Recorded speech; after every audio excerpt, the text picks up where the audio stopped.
Bonjour à tous et bienvenue sur l'essentiel de l'immobilier, le podcast qui va à l'essentiel pour vous aider à vivre de l'immobilier sous toutes ses formes.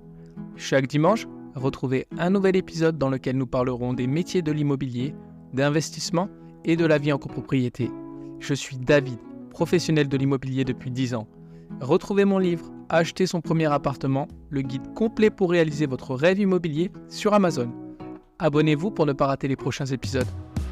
Tu poses des questions, on a les solutions. Démarrer c'est facile, avec nous c'est tranquille. L'essentiel de l'immobilier, un podcast pour t'accompagner dans tous tes projets. Tu sais qu'on va assurer. Bonjour à tous et à toutes. Aujourd'hui, nous allons parler dans ce nouvel épisode de l'essentiel de l'immobilier d'un sujet incontournable, les erreurs fatales à éviter lors de votre premier achat immobilier.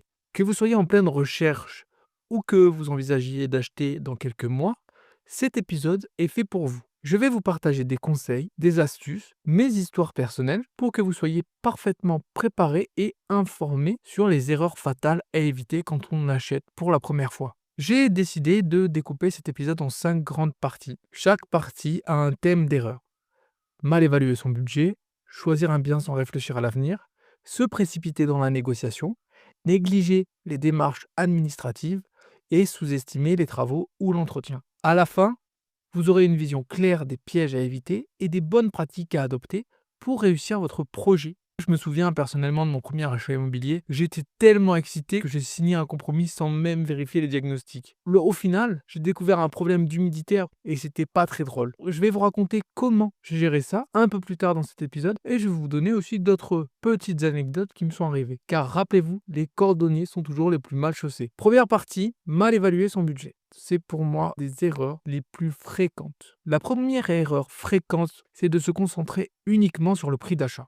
Quand j'étais plus jeune agent immobilier, j'avais un de mes clients qui avait trouvé un appartement à 180 000 euros. Tout semblait parfait, mais il n'avait pas prévu les frais de notaire, ni les travaux, ni les meubles à acheter. Résultat, lorsqu'il a fait sa demande de prêt, donc il avait un budget de 180 000, son crédit a été refusé parce qu'il voulait faire un 110%.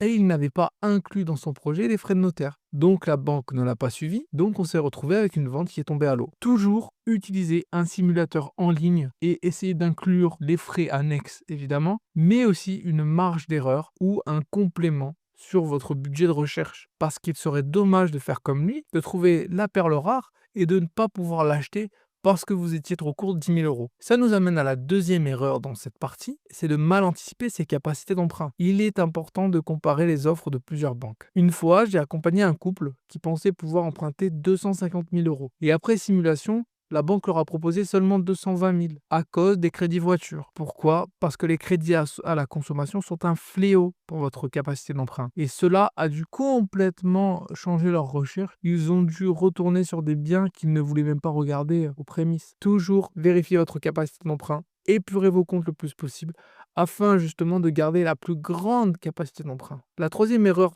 c'est de ne pas prévoir de marge de sécurité. Toujours garder une épargne de précaution sur un livret. Imaginez que votre chaudière tombe en panne. Imaginez que vous ayez un toit à refaire. Imaginez que vous ayez une cloison qui n'était pas prévue à casser. Vous aurez toujours besoin d'une marge pour ne pas vivre dans un stress permanent. Attaquons la deuxième partie.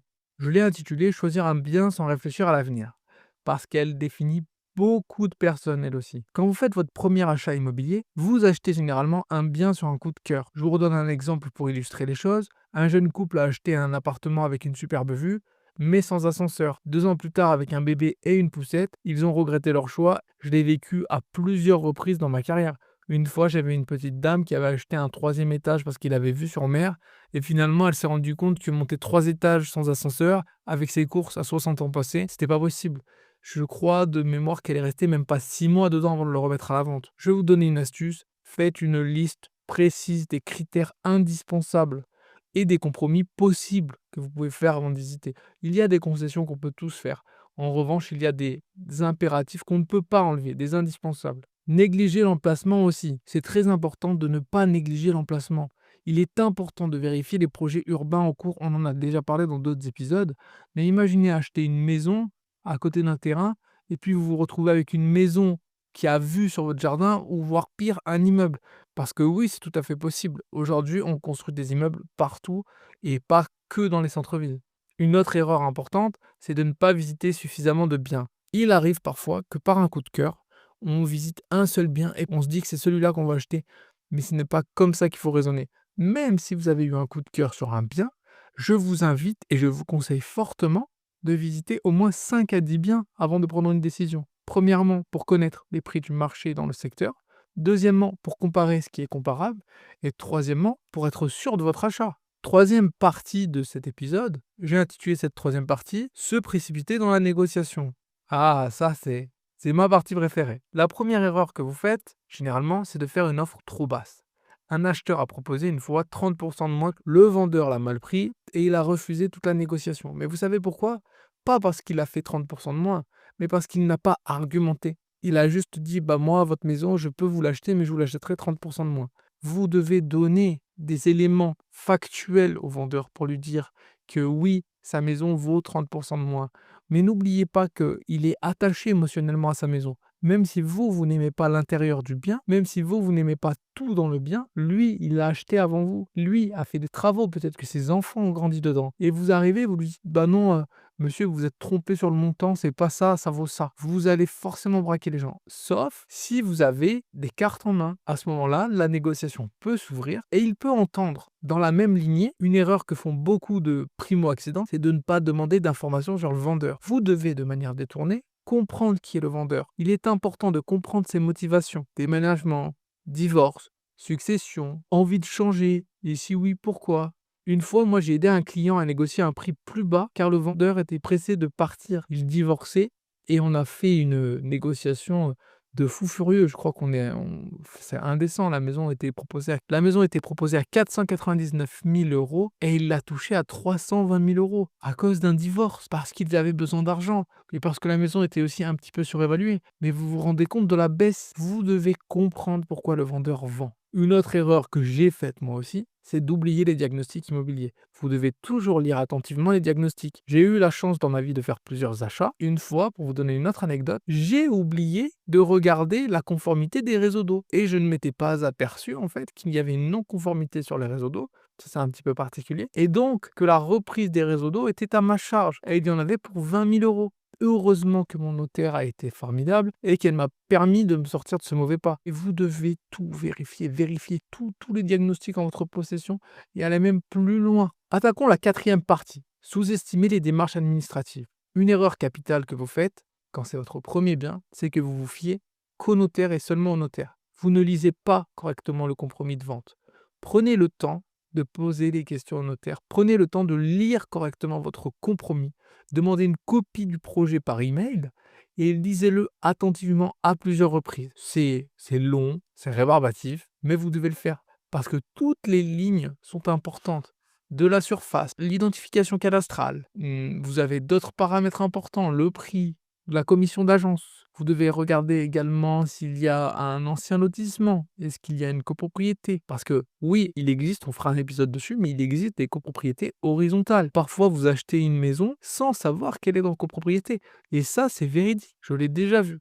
Une autre erreur administrative, d'oublier les délais de rétractation. Il arrive parfois que vous n'êtes pas bien informé des délais en vigueur. Par exemple, beaucoup ne savent pas que vous avez 10 jours après la signature du compromis pour vous rétracter sans perdre l'argent que vous avez versé. Vous pouvez tout à fait vous rétracter après la lecture du compromis sous 10 jours et récupérer votre pécule, votre avance, à condition de le faire de manière légale évidemment, et de le faire dans le délai imparti. Il m'est arrivé personnellement de me rétracter alors que j'avais versé évidemment une avance de 5 000 euros sur la vente, et notamment pour le problème des réseaux d'eau, parce que j'étais encore dans le délai et parce que je n'avais pas vu ça. Dernière erreur capitale à mon sens dans cette partie, c'est de mal choisir son notaire. Parfois, vous choisissez un notaire que vous ne connaissez pas, qui vous est imposé par une agence immobilière ou par le vendeur. Le notaire, c'est comme un avocat.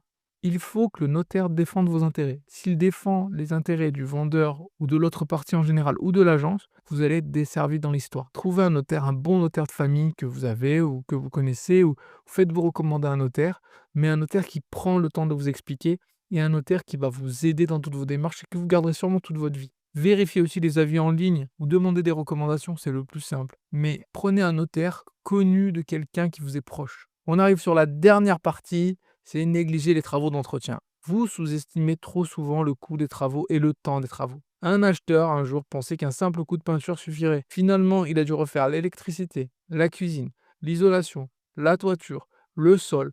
Et vous savez qui c'est cet acheteur? C'est moi. Même moi, je me fais avoir. Parfois, je visite des biens, je me dis, ah bah non, il y a 2, 3 trucs à faire, ça va prendre un mois. Finalement, ça prend 8 mois de travaux. Pourquoi? Parce qu'on sous-estime nos propres besoins. Et quand on est dedans, on se rend compte qu'en fait, il y a bien plus à faire. Vous grattez un mur et vous vous rendez compte que derrière, c'est tout pourri, qu'il va falloir l'étancher. Vous sous-estimez trop souvent les travaux et je sous-estime trop souvent les travaux. Vous devez faire en sorte de bien identifier les travaux qui sont capitaux, essentiels et importants. Ne pas vérifier les charges de copropriété. Je le rabâche, je le sais, et j'en suis désolé, mais trop souvent je vois des gens qui négligent les charges de copropriété. Il est important de lire les 3 derniers procès-verbaux d'assemblée générale. Un immeuble qui semble parfait peut se retrouver avec des travaux de ravalement. Je connais un couple qui vient d'acheter un appartement il y a de ça environ 1 an et demi, et il se retrouve aujourd'hui avec une facture de 25 000 € pour la rénovation de la façade dans le cadre du PPT, plan pluriannuel de travaux. Façade avec isolation par l'extérieur, 25 000 €.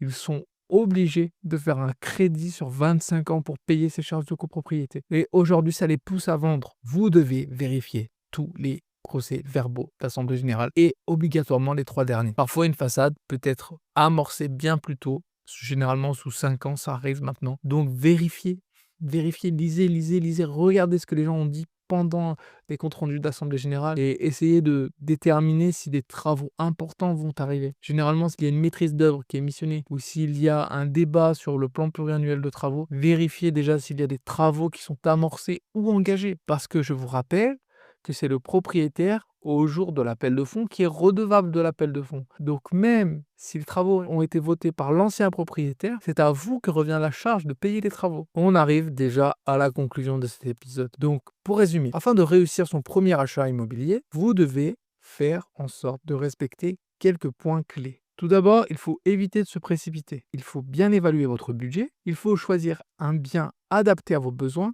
et ne pas négliger les démarches administratives et les frais annexes. Moi, je vous conseille, si c'est votre premier achat et si c'est un investissement, si ce n'est pas une résidence principale, achetez un petit appartement, parce que les petits appartements se louent plus cher au mètre carré que les gros appartements. Ils sont plus faciles d'entretien, les charges de copropriété sont moins chères et vous avez une marge de manœuvre plus facile, en tout cas au début, plus maniable. C'est plus maniable un petit appartement pour commencer et ça se revend aussi plus facilement. Donc une erreur pourrait vite se corriger, contrairement à un grand T3 dans lequel vous allez patauger pour vous sortir d'une galère. Vraiment, je vous conseille d'acheter un petit appartement entre 20 et 25 mètres carrés dans une ville d'environ 50 à 70 000 personnes.